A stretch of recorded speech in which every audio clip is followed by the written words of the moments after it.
Sa Cagayan de Oro City, nilinaw ng 4th Infantry Division na ang mga dumating na sundalong Amerikano sa Lumbia Air Base ay para sa gagawing pagsasanay ng mga ito at hindi konektado sa tensyon sa West Philippine Sea o sa anumang international conflict at bahagi lamang ng regular na military exercises. Ito ay para sa joint training kasama ang Philippine Army sa ilalim ng Enhanced Defense Cooperation Agreement at ito ay nakatuon sa humanitarian assistance sa disaster response operations kung saan karamihan ng aktibidad ay sinasagawa sa loob ng base. Sa Tawi-Tawi, matagumpay na nailigtas ng Ministry of Social Services and Development ang 5 biktima ng trafficking in persons sa bayan ng Mapon matapos silang matagpuan sa Mapon Pier na tangkang mag-backdoor papuntang Sabah, Malaysia ng walang dokumento.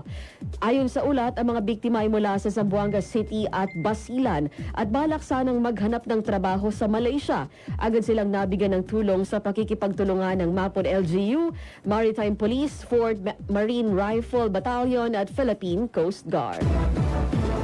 Sa Davao City, ipinahayag ng Davao City Information Office na bukas sa mga opisina ng lokal na pamahalaan mula Lunes hanggang Biyernes, alas 8 ng umaga hanggang alas 5 ng hapon upang masiguro ang tuloy-tuloy na serbisyo para sa mga Davaoenyo. Ayon kay City Information Officer Harvey James